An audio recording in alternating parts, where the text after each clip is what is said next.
হরে কৃষ্ণ। আজ 22 অগ্রহায়ণ 1431, 8ই ডিসেম্বর 2024 রবিবার। আজ আমি পাঠ করছি শ্রীমদ্ ভাগবতমের তৃতীয় স্কন্দ দ্বাদশ অধ্যায় কুমার ও অন্যান্যদের সৃষ্টির শ্লোক 33 থেকে 42। ওং নমো ভগবতে বাসুদেবায়। ওং নমো ভগবতে বাসুদেবায়। ওং নমো ভগবতে বাসুদেবায়। শ্লোক 33। স ইত্থং গৃণত পুত্রান পুরো দৃষ্টা প্রজাপতিস্তন্নং তত্ত্যাজ ব্রীড়িতস্তদা তাং দিশো জগৃহুর্ঘোরং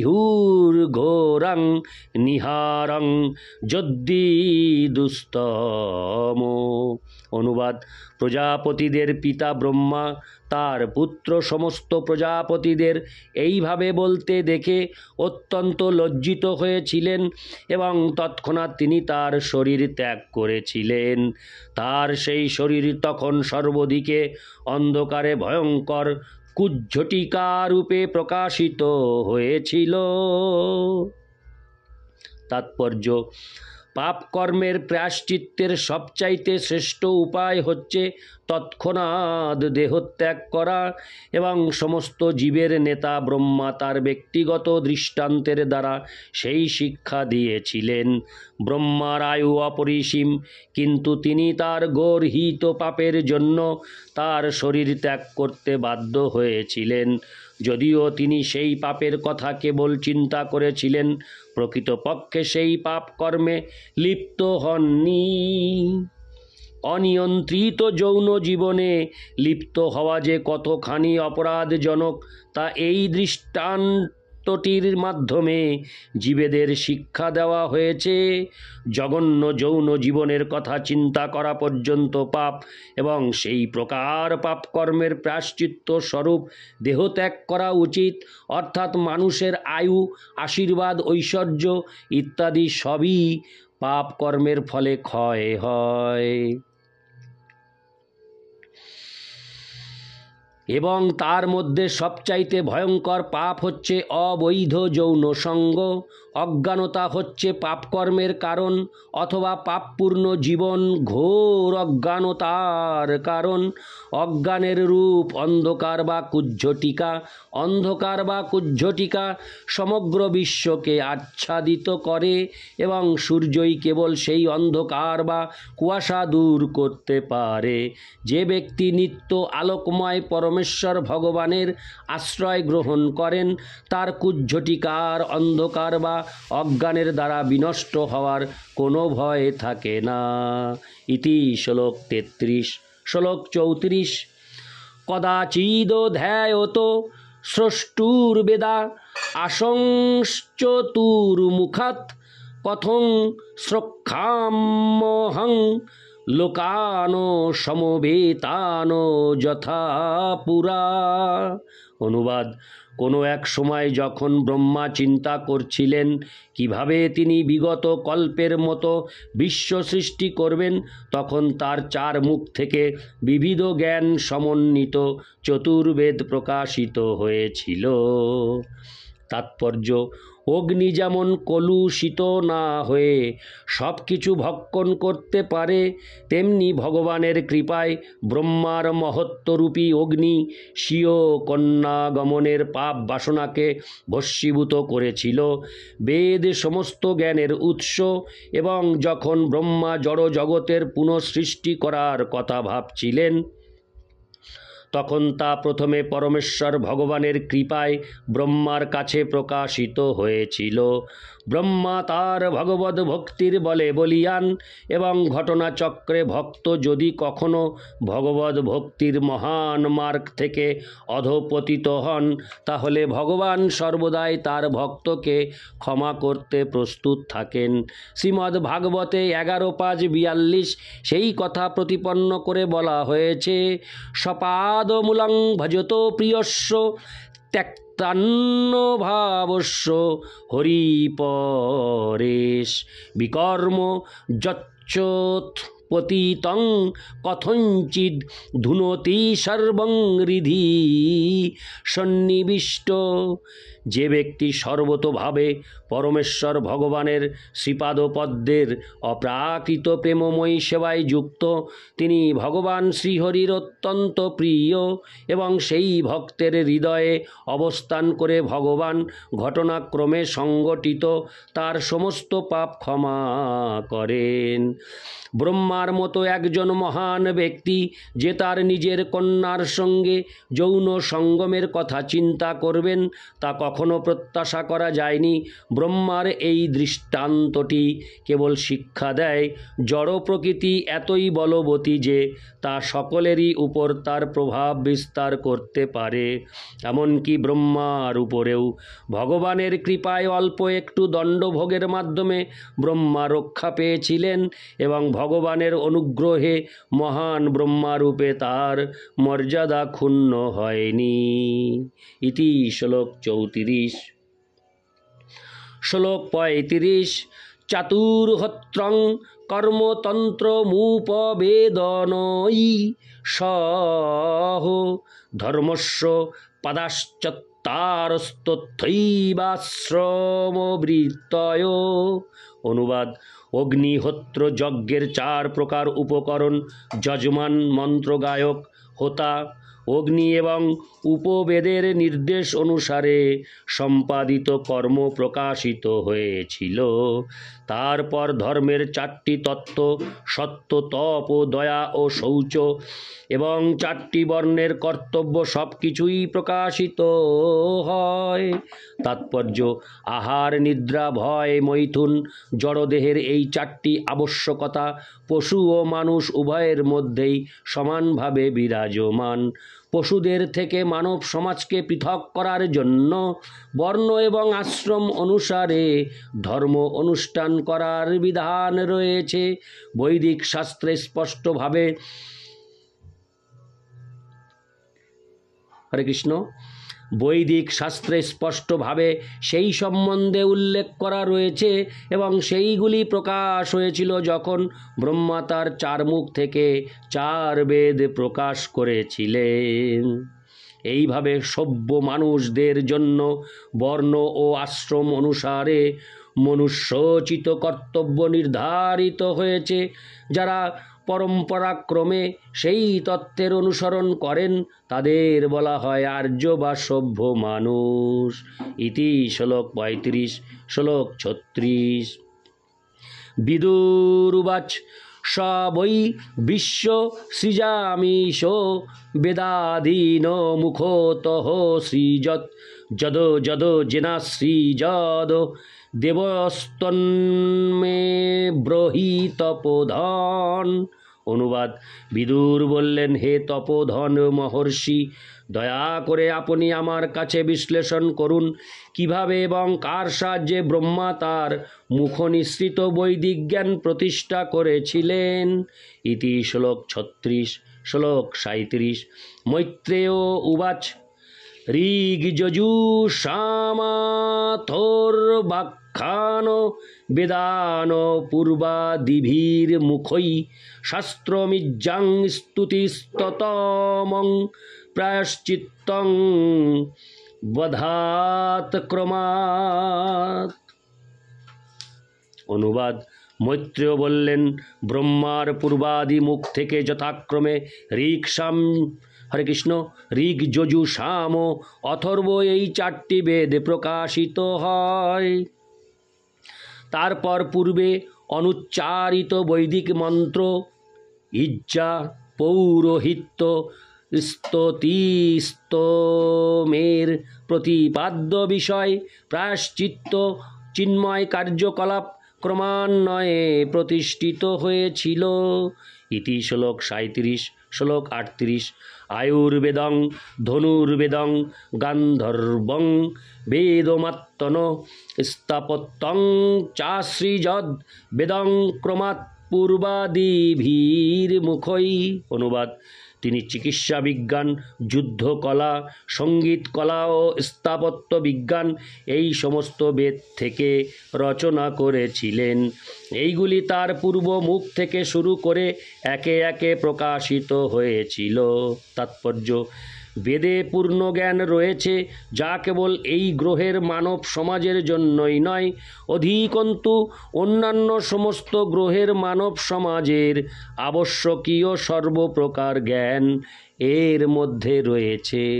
এখানে বোঝা যায় যে সঙ্গীত কলার মতো সামরিক বিজ্ঞান ও সমাজ ব্যবস্থার সংরক্ষণের জন্য আবশ্যক এই সমস্ত বিভাগের জ্ঞানকে বলা হয় উপপুরাণ বা বেদের অনুপূরক জ্ঞান। পারমার্থিক জ্ঞান হচ্ছে বেদের মুখ্য বিষয়, কিন্তু মানুষের পারমার্থিক জ্ঞানের অন্বেষণে সহায়তা করার জন্য উল্লিখিত বৈদিক জ্ঞানের আনুষঙ্গিক শাখাসমূহের বিস্তার হয়। ইতি শ্লোক 38। শ্লোক 39। ইতিহাস পুরাণানি পঞ্চমং বেদমীশ্বর সর্বেভ্যো এব বক্ত্রেভ্যো সসৃজে সর্বদর্শন। অনুবাদ: যেহেতু তিনি সমগ্র অতীত, বর্তমান ও ভবিষ্যৎ দর্শন করতে পারেন, তাই তিনি তখন তার সমস্ত মুখ থেকে পঞ্চম বেদ, পুরাণ ও ইতিহাস সৃষ্টি করেছিলেন। তাৎপর্য: এই পৃথিবীর বিশেষ দেশের ও জাতির ইতিহাস রয়েছে, কিন্তু পুরাণসমূহ হচ্ছে সমগ্র ব্রহ্মাণ্ডের ইতিহাস, তাও আবার কেবল এই কল্পেরই নয়, অন্যান্য বহু কল্পের। ব্রহ্মার এই সমস্ত ঐতিহাসিক তত্ত্ব জানা আছে এবং তাই সমস্ত পুরাণগুলি হচ্ছে ইতিহাস। মূলত ব্রহ্মার রচনা বলে সেইগুলিও বেদের অঙ্গ এবং তাদের বলা হয় পঞ্চম বেদ। ইতি শ্লোক 39। শ্লোক 40।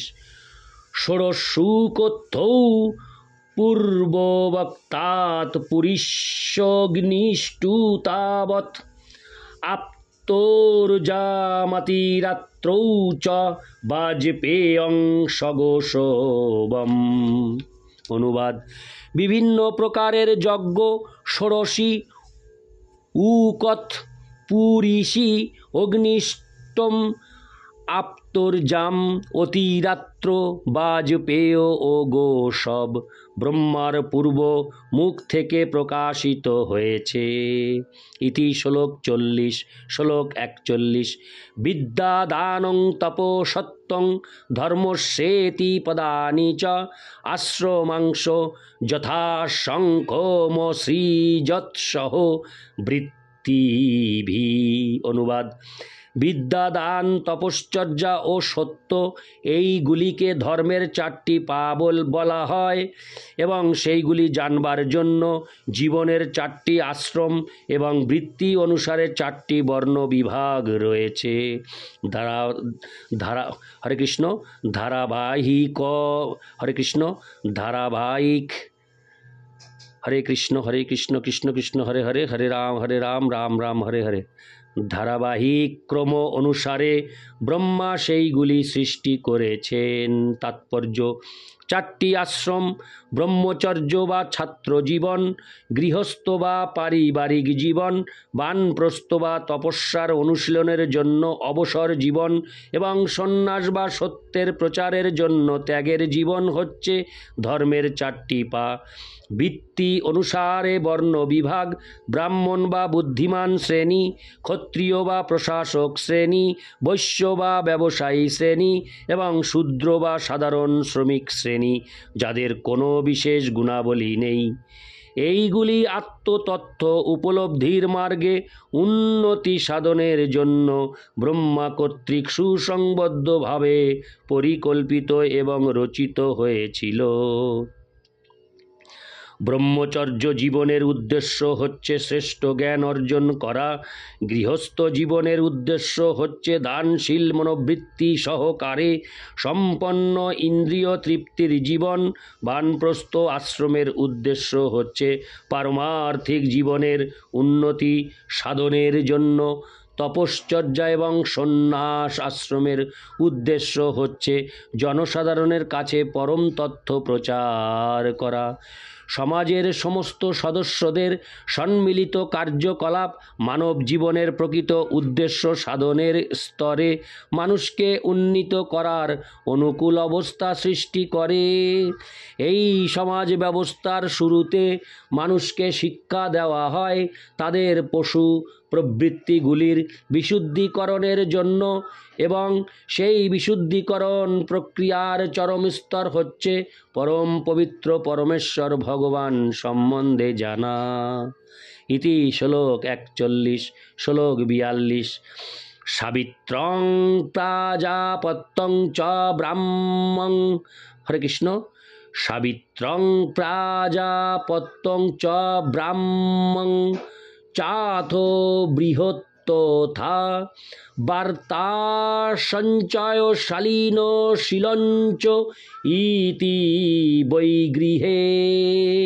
অনুবাদ: তারপর সাবিত্র বা দ্বিজদের উপনয়ন সংস্কার, প্রাজাপত্য বা বর্ষব্যাপী ব্রত অবলম্বন, ব্রাহ্ম বা বেদ গ্রহণ, বৃহৎ ব্রত বা আমরণ, নৈষ্ঠিক ব্রহ্মচর্য, বার্তা বা বৈদিক নির্দেশ অনুসারে জীবিকা নির্বাহ, সঞ্চয় বা যাজনাদি বৃত্তি, শালীন বা যথা, হরে কৃষ্ণ, শালীন বা যযাচিত বৃত্তি, হরে কৃষ্ণ কৃষ্ণ কৃষ্ণ হরে হরে, হরে রাম রাম রাম হরে হরে, শালীন বা অযাচিত বৃত্তি এবং শিলঞ্চ বা পরিত্যক্ত শস্য সংগ্রহের দ্বারা জীবিকা নির্বাহ, এই সমস্ত গৃহের কর্তব্য সমূহ ব্রহ্মা সৃষ্টি করলেন।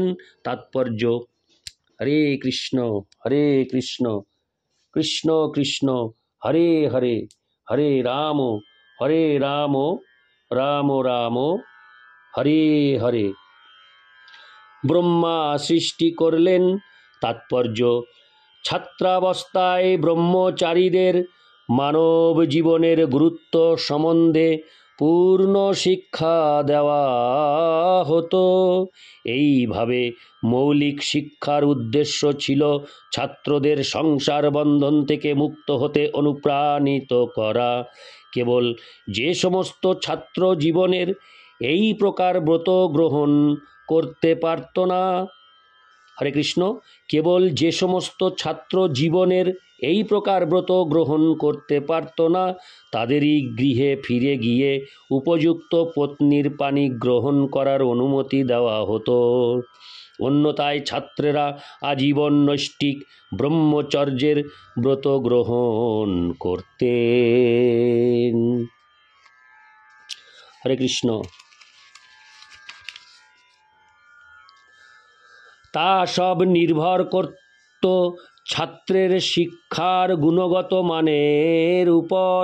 এই রকম একজন নৈষ্ঠিক ব্রহ্মচারীর সঙ্গে সাক্ষাৎকারের মহা সৌভাগ্য আমাদের হয়েছিল, এবং তিনি হচ্ছেন আমাদের পরমারাধ্য ওং বিষ্ণুপাদ শ্রী শ্রীমদ্ ভক্তি সিদ্ধান্ত গোস্বামী মহারাজ।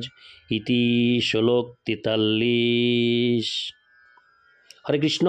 ইতি শ্লোক 42। ওং নমো ভগবতে বাসুদেবায়। ওং নমো ভগবতে বাসুদেবায়। ওং নমো ভগবতে বাসুদেবায়। হরে কৃষ্ণ।